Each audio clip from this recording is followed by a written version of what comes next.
Salam alaikum, ihr Lieben. Willkommen auf meinem Kanal zu einem neuen veganen Rezeptvideo von mir. Heute stellen wir inshallah gesundes Vanilleextrakt her, ohne Zucker und ohne Alkohol. Herkömmliches Vanilleextrakt ist immer ungesund, wenn es aus Alkohol besteht, natürlich dann sowieso. Das alkoholfreie Vanilleextrakt besteht immer aus Ingwer, Zuckersirup und Glukosesirup. Und das sind natürlich eine Menge leerer Kohlenhydrate, die uns nur schaden, und ganz zu schweigen auch von den künstlichen Geschmacksverstärkern und Farbstoffen unter anderem, die alle darin enthalten sein können.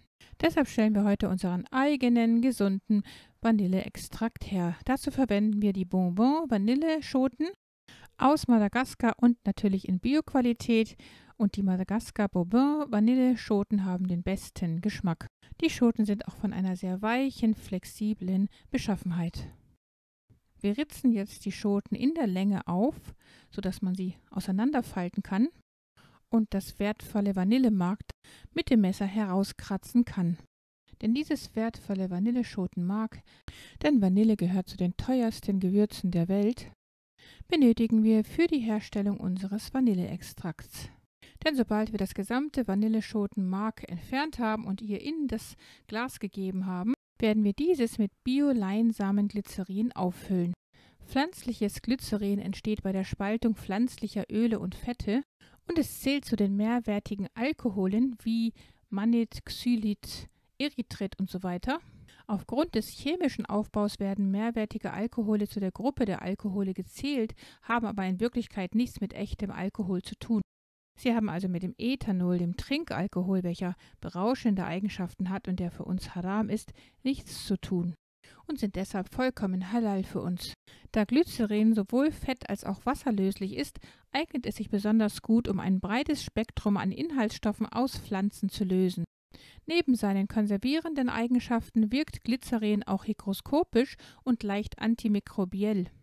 Glycerin hat also konservierende, antimikrobielle Eigenschaften, ebenso eine sehr lange Haltbarkeit, und es hat einen angenehmen süßlichen Geschmack, hat aber genau wie Xylit und Erythrit kaum eine negative Wirkung auf den Blutzuckerspiegel, weshalb es auch noch sehr gut Low Carb geeignet ist. Pflanzliches Glycerin hat gravierende Qualitätsunterschiede.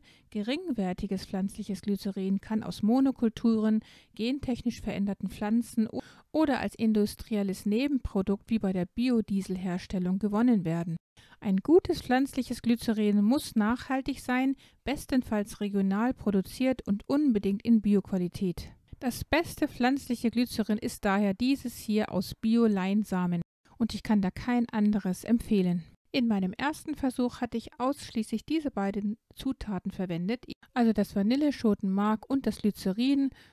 Man kann auch noch die ausgekratzten Vanilleschoten da reingeben. Da Glycerin aber eine sehr dickflüssige Konsistenz hat, ist es sehr schwer, das Vanillemark darin aufzulösen, und es ist auch schwierig, es zu schütteln. Deshalb möchte ich empfehlen, grundsätzlich 1 Teil destilliertes Wasser zu verwenden und 3 Teile Glycerin. Dann kann die Mischung sehr viel besser geschüttelt, vermischt und gehandhabt werden.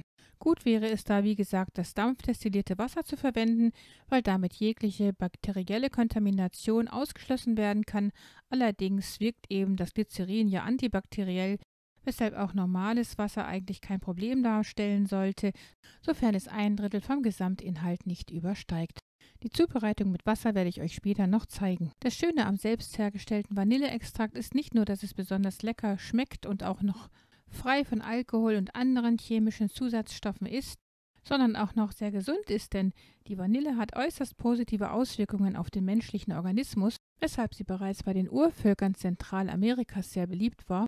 Während man die Vanille heute fast nur wegen ihres betörenden Aromas einsetzt, war sie in früheren Zeiten ein begehrtes Heil- und Arzneimittel.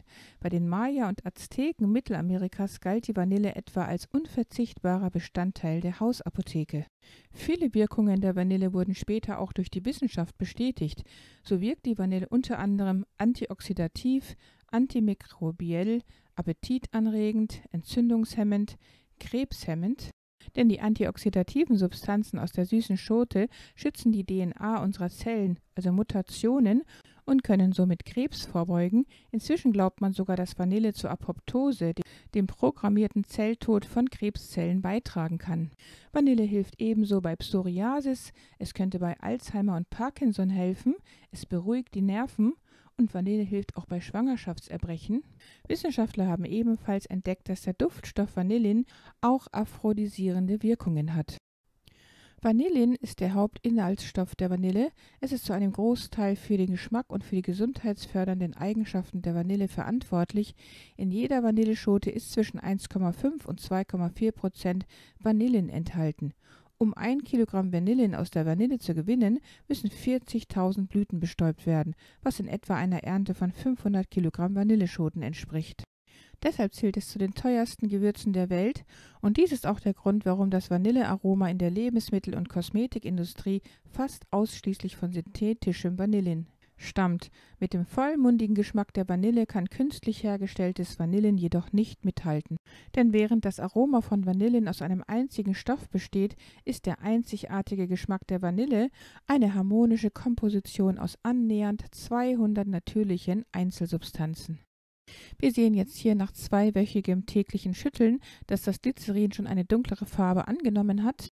Da sich die klitzekleinen Samen des Vanillemarks im Glycerin nicht auflösen, habe ich einen Versuch gestartet, dies im Mixer zu ändern und habe da aber natürlich die Schoten dann herausgenommen, die man hinterher wieder dazugeben kann. Man könnte die Schoten aber auch zum Kochen verwenden, die haben nämlich noch sehr viel Aroma. Das Mixen im Vitamix hat jedoch überhaupt keine Auswirkungen auf die Zerkleinerung der klitzekleinen Samen im Vanillemark, die bleiben nach wie vor ganz. Die lösen sich also grundsätzlich weder in Glycerin noch im Alkohol auf, woran man sehen kann, wie widerstandsfähig diese klitzekleinen Samen sind. Subhanallah. Für mich war es ein Versuch wert, aber wir sehen hier ganz deutlich, dass sich diese kleinen Samen nicht im Mindesten beeindrucken lassen. Und sie lassen sich auch mit dem besten Mixer der Welt nicht zerstören. Das ist aber auch nicht weiter schlimm, denn wir brauchen ja nur den Extrakt daraus. Wir sollten aber natürlich auch wissen, dass Glycerin nicht so schnell und auch nicht so gründlich extrahiert wie Alkohol, weshalb es etwa 2 bis 3 Monate dauert, um einen anständigen, starken Extrakt zu erhalten. Hier sehen wir jetzt, wie ich etwa 1/3 von meinem dampfdestillierten Wasser noch hinzugegeben habe. Dadurch kann das Vanillemark besser vermischt werden mit dieser Lösung, besser geschüttelt und besser gehandhabt werden. Und wir erhalten anstelle der zähflüssigen Masse eine dünnflüssige, sodass man das Vanilleextrakt am Ende auch besser portionieren und abgießen kann. Wenn wir es übrigens genau nehmen und technisch sein wollen, hat ein echter Extrakt mindestens 35% Alkohol, weshalb wir hier dann eigentlich von einem Vanilleglycerid oder einer Glycerin-Tinktur sprechen sollten. Ungeachtet aber der richtigen Bezeichnung sehen wir jedoch, dass wir mit dem Glycerin genauso gut extrahieren können, nur dass es eben etwas länger dauert. Aber am Ende erhalten wir ein hocharomatisches, köstliches Vanilleextrakt, das auch noch gesund ist, alkoholfrei und aufgrund der natürlichen Süße des Glycerins auch noch süß schmeckt und somit ohne Zucker auskommt. Man könnte das tolle, köstliche Vanilleextrakt auch schon nach einem Monat häufigen Schüttelns verwenden, aber je länger man es stehen lässt und schüttelt, umso intensiver wird der Geschmack. Und da Glycerin eben konservierende und antimikrobielle Eigenschaften hat und solange man mindestens 70% des Glycerins in dieser Lösung verwendet, ist das resultierende Produkt im Allgemeinen selbst konservierend und hält viele Jahre lang. Und wenn man auch die Schoten darin belässt, könnte man es nach Verwendung immer wieder mit Glycerin auffüllen. Ja, damit haben wir ein Low-Carb geeignetes, gesundes, alkoholfreies und zuckerfreies Vanilleextrakt hergestellt. Wenn euch das Video gefallen haben sollte, gebt mir gerne einen Daumen nach oben und teilt das Video mit euren Freunden und Bekannten. Vergesst auch nicht, das Glockensymbol zu betätigen, damit ihr kein Video von mir verpasst. Liebste Grüße, Salam alaikum, eure Mariam.